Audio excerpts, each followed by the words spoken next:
Eu gostaria de perguntar se você acha que a tomada de consciência do Hamlet faz com que ele perca o medo da morte e se você acha que a nossa sociedade se esquece um pouquinho desse fato que nós vamos morrer.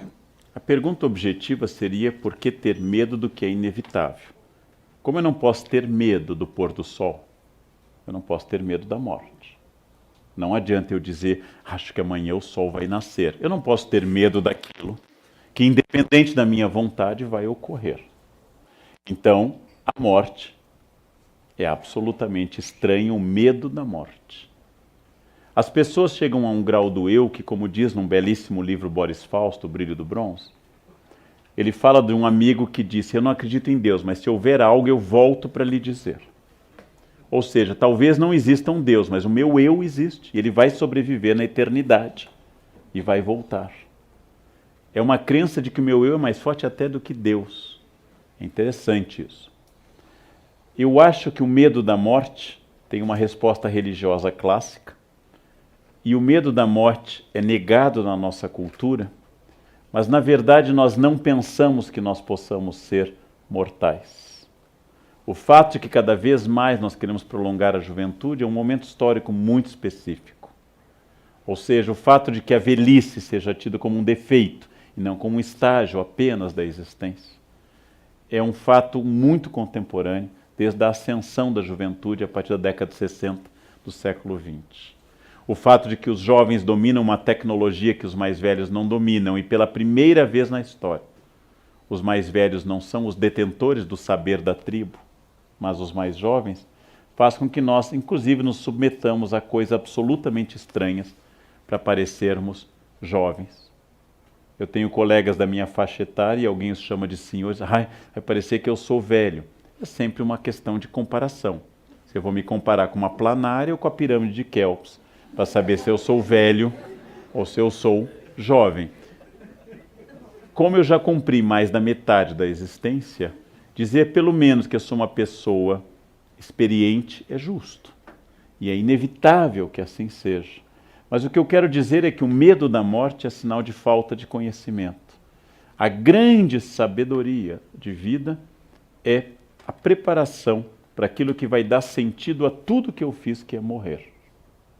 Quando eu morrer, eu terei dado sentido a tudo que eu fiz. E poderei dizer, quiçá, o que disse Gandhi, um pouco antes de ser assassinado, em janeiro de 48. Qual mensagem o senhor deixa para a Índia? E ele responde, a minha mensagem é a minha vida. Esta é a grande questão. A morte é inevitável. Ter medo dela é absolutamente estranho. Eu tenho medo, vai morrer igual. Bom, se você acha que deve se matar, seja discreto, não precisa ficar um local famoso nem jogar um avião. Com isso, mate-se discretamente. Vá à Índia, tome um copo d'água numa praça e pronto. Discretamente, né? Suavemente sentado numa praça e pronto.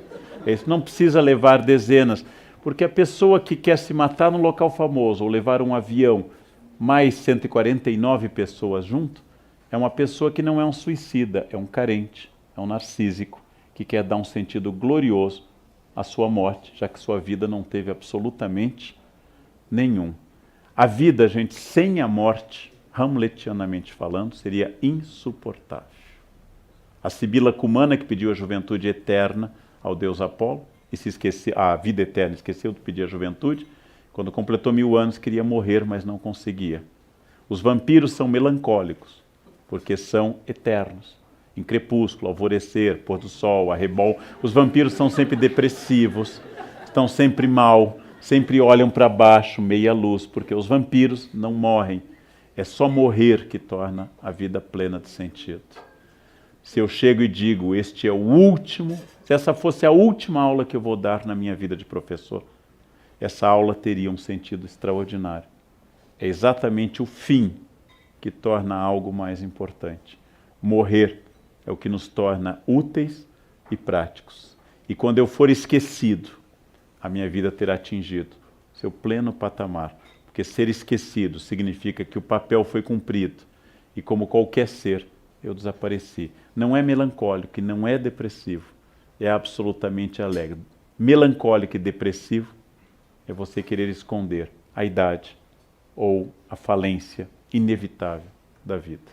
Absolutamente inevitável. Outra pergunta?